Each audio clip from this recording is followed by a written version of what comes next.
Hi, this is Lawrence Fleckenbill. You are listening to TV Confidential.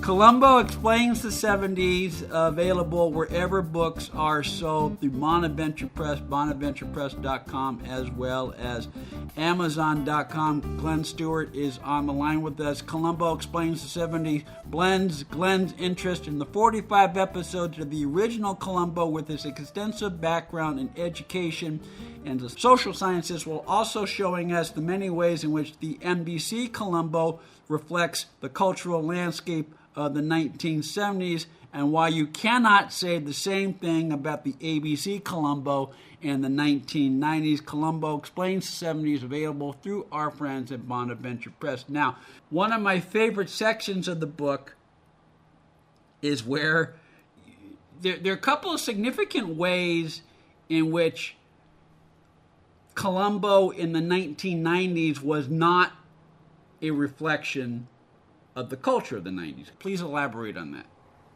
Yes, I think in two significant ways. And in the first way, if you look at the public opinion polls of the 90s, there was a lot of distrust in the criminal justice system.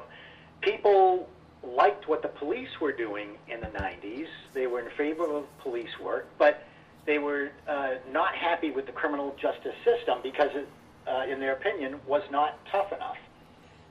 And that was a pretty consistent reading right through the 90s. So that's an environment where a show like Cops comes in, and Cops episodes gave quick judgments. Everyone was assumed to be guilty who was in Cops. I mean, the theme song for Cops was Bad Boys. So that's telling you what you're supposed to think of the people that you see the police going after. And they get them, they throw them in the back of the cruiser, and then they're off, and it's on to another case, and we just assume that everyone's guilty. This was instant street justice, and that's what people wanted. And into the 90s environment, into that environment, you've got Columbo, who's kind of a holdover from the 70s, and he's going around in a wrinkly raincoat, and he's kind of an older gentleman, and he's smoking a cigar, and he's asking questions here, and he's asking questions there, and he goes away, he comes back, he's got just one more thing, and then after, 2 hours, he wraps up the case. I don't think that was what a lot of people wanted to see in the 90s. They wanted more instant justice, and Cops seemed to be, although it was very exaggerated, but it seemed to be a weekly documentary on effective policing. Now, the other element to where I think that Columbo did not reflect the 90s at all, this comes in late 1987, I think it's December of 87, when the movie Wall Street comes out with Gordon Gekko's character, Michael Douglas. Greed is good. And baby boomers aspired to be Gordon Gekko. Maybe not morally, but monetarily. Yeah. So in the 90s, you've got baby boomers who are controlling the television in the 90s. Corporate crime is glorified for them, so there's not as much satisfaction in taking down the rich. We talked about the class conflict earlier. It just wasn't that big a deal in the 90s. So the villains weren't in the same position of money or power and authority. Who were the villains in a lot of the 90s episodes? You had a dentist.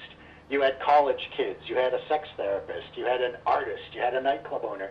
These aren't people of the same caliber of power and authority. We talked about social capital. Not a lot of these 90 villains had that. And so for these two reasons, I don't think that the 90s was going to be a good environment for Columbo to make an impact.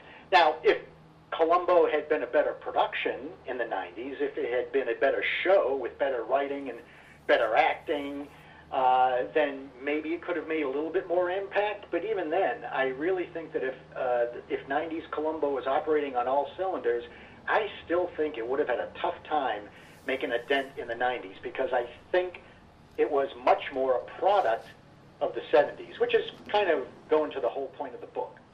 Columbo Explains the 70s is available wherever books are sold through Bonaventure Press, bonaventurepress.com, as well as Amazon.com. Glenn Stewart is the author of Columbo Explains the 70s. He's on the line with us right now. And again, this goes back to what we said earlier. This is not just a series of essays written by a college professor. This is also a look at some very down-to-earth issues, one of which is why the 90s Columbo pales in comparison to the 70s Columbo. You talk about that, and one of the things you talk about, which I happen to agree with very strongly, Glenn, is that in the 70s, particularly the first few seasons of the NBC 70s, Falk played Columbo. In the 1990s, Falk was doing Columbo, and that showed in the ABC Columbos. That's a great distinction. In the 90s, he was playing Columbo. You're right. That's an excellent way to look at it. He really kind of became the character in the 70s, and in the 90s, he was forcing it a lot more. And the scripts forced it a lot more. The attempts at humor forced it a lot more. And I think in the 90s, and by the way, I know that there are a lot of people, and there's probably a lot of your listeners, who enjoyed a lot of those Columbo 90s episodes. And I don't take anything away from that. I understand that. I think that for people who grew up with Columbo in the 70s, like I did, and were watching it in 1976 or 77 or wherever, for those people, the 90s episodes just aren't quite the same. If you walked into Columbo in the 90s and that was your first exposure to it, then you're probably going to be a little bit more receptive to Columbo in the 90s than people who grew up with Columbo in the 70s. And this speaks to why I'm not one of these people who automatically say a remake of a show is bad. If a remake or an update of a classic show, which the ABC 90s was. The ABC 90s Columbo was an update of the 1970s Columbo. If the ABC Columbo drives some people who discover Columbo for the first time, if the ABC Columbos drive those people back to discover the NBC Columbos, and come to appreciate the NBC Columbos while also enjoying the ABC Columbos, that is not a bad thing. Oh, anything that gets viewership of Columbo up is a positive. And things I point out in the book as well is that one of the reasons that I wrote this was because I wanted to give people more reasons to rewatch Columbo. Columbo is an extremely rewatchable show.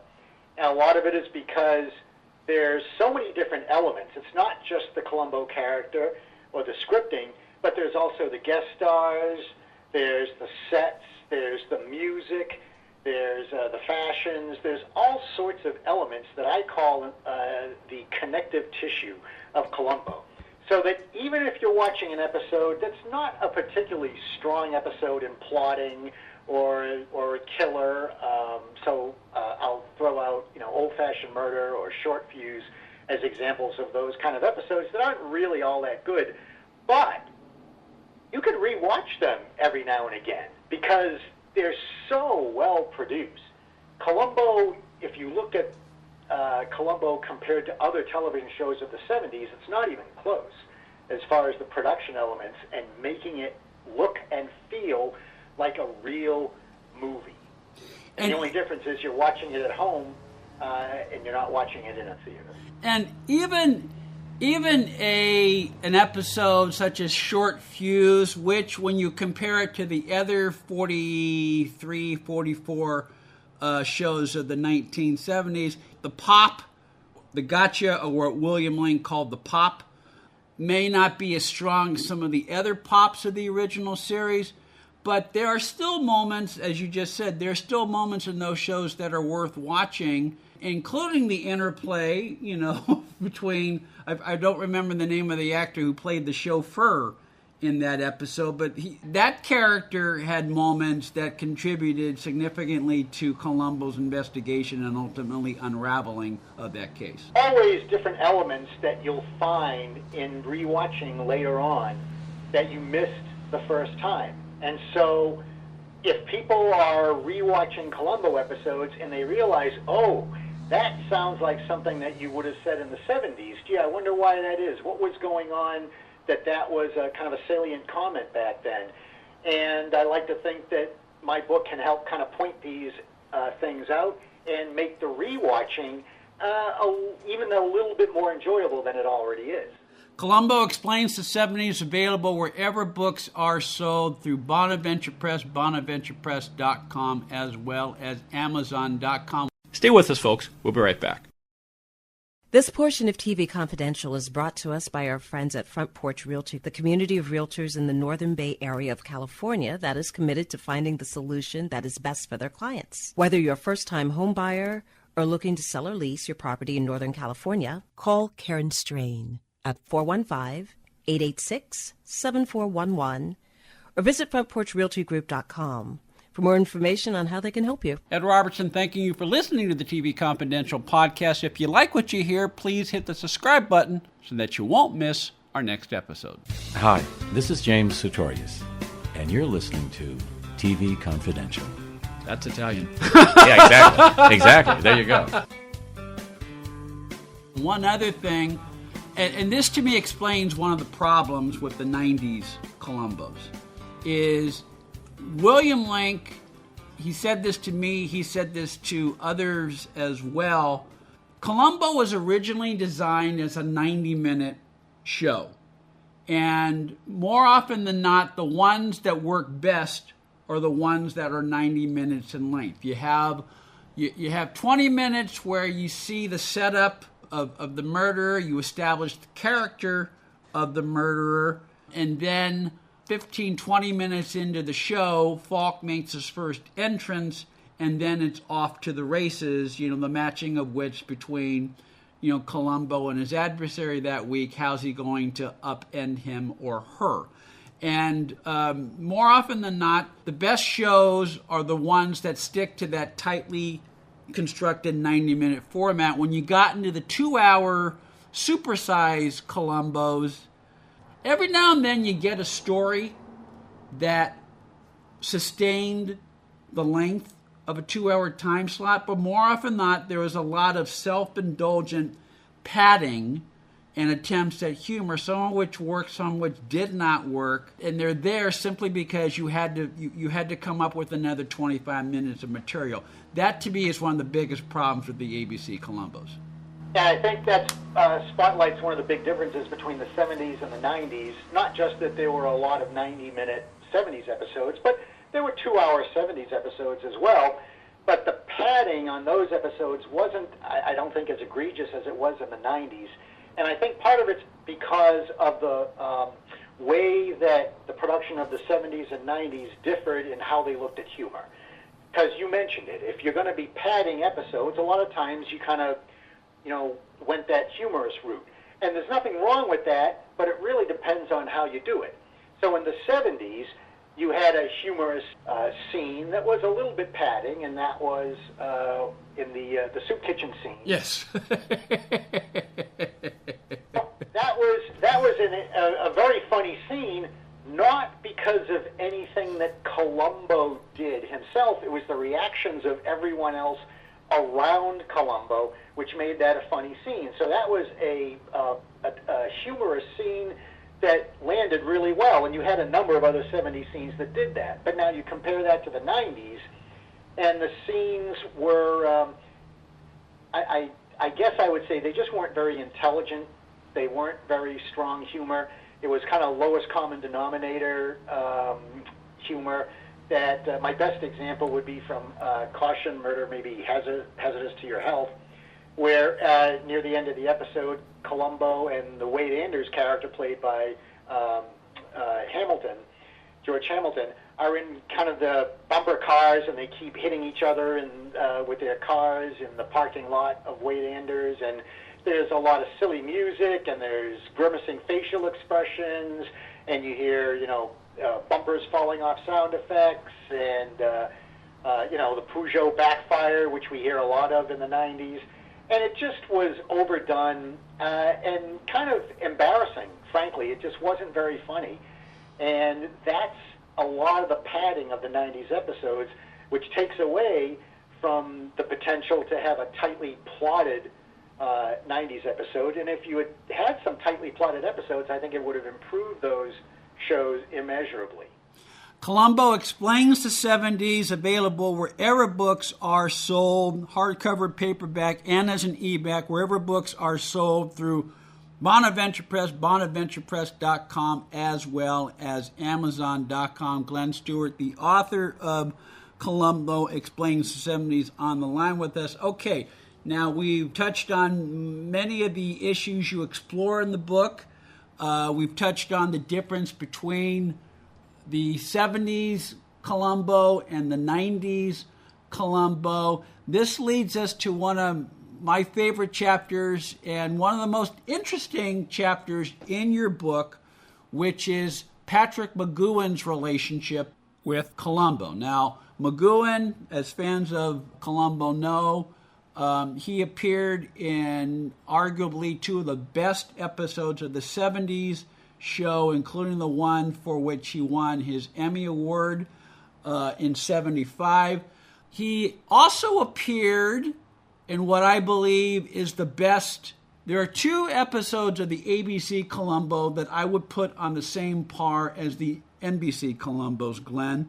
One is, I forget the name of it, but it's there's Agenda for Murder. No. I'm talking the one with the dentist, the one that Bochco wrote. I forget the name of that. But okay. That had a clever pop, and that I would hold that up on this level of the 70s, partially because it was actually written for the 70s.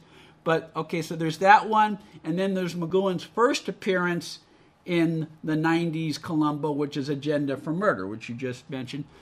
So he contributed to a good Columbo in the 90s, but then he also contributed to some of the problems that plagued the 90s Columbo, didn't he? Yes. And we'll pick up that thread on the other side of the break. Glenn Stewart's on the line with us. Glenn Stewart, author of Columbo Explains the 70s. Take a quick time out, talk some more with Glenn when we come back here on TV Confidential. Do you owe the IRS $10,000 or more in back taxes? Are you being audited or investigated? Has the IRS sent you a letter demanding payment? You may not owe what they claim. Make this free call to the tax doctor now. Let them negotiate with the IRS on your behalf. 800-239-0201. 800-239-0201. That's 800-239-0201.